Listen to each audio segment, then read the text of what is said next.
here.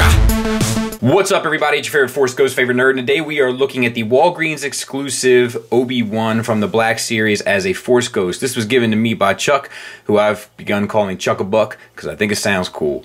He came by, hung out at Skullfest, and he brought this as a gift, which he didn't have to, but I do appreciate it. I was also gifted a Han and Tauntaun by Dom, and that was very gracious as well, and I certainly don't expect things like that, but it was very kind of them.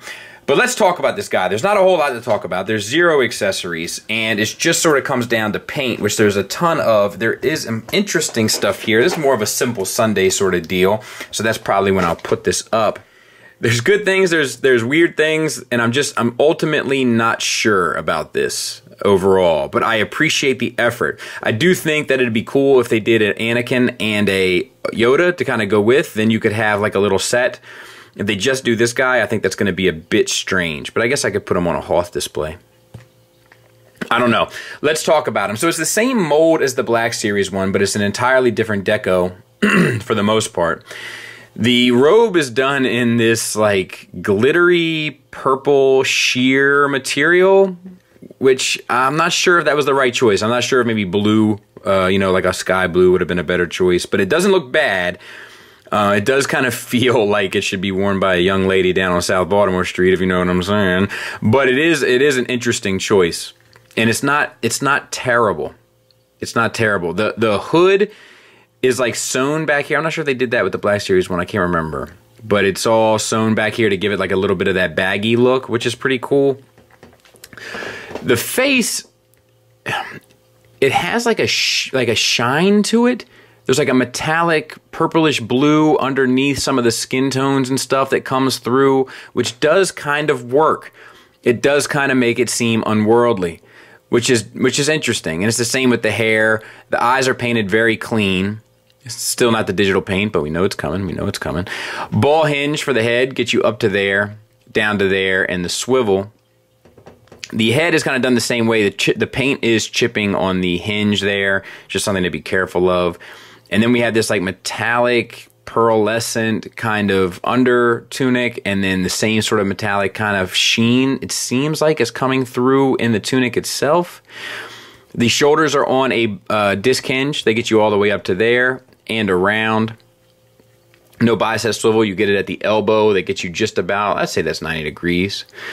For the deco here, you have this metallic sheened painted upper arm, and then we fade in from this translucent material that makes up the hand and lower forearm, and it looks like a airbrush blast of this brown over top.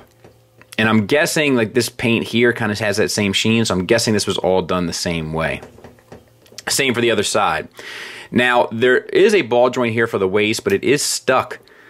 Oh, I just freed it. There we go. We're good now. I just moved it back and forth and that freed it. I was going this way and I wasn't getting much out of it, but it's working now. I had this recently on a couple other Black Series figures as well. I think it was the Finn and the First Order Trooper.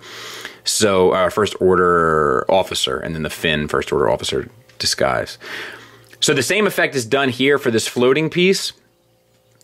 It's painted up here in the browns and silvers and golds and so forth, and then it's like this fade down into this translucent pearlescent blue.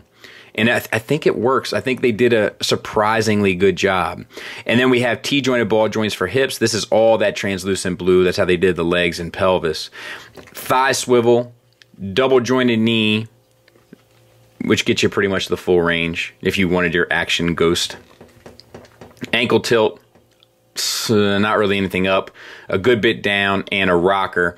So it's the same, you know, it's the same articulation that we've seen before. It's just really the deco. And I do feel like, I'm not sure if the deco totally works, you know, 100%, but I do feel like they gave it their all. So if you're a huge Obi-Wan fan, I recommend it. If you're kind of having your fingers crossed that they do a Yoda and Anakin like myself, then I recommend it. If you're a completionist, you know, then you have to get it. But it is interesting. It's not terrible. It's just whether or not you can find a use for it in your collection. And hopefully, if they do the other two, we will. So thanks again to Chuck-a-Buck, and thanks to you guys for watching. Just a little Sunday video to get you through the weekend. Thanks for listening. Thanks for watching. Until next time, take care.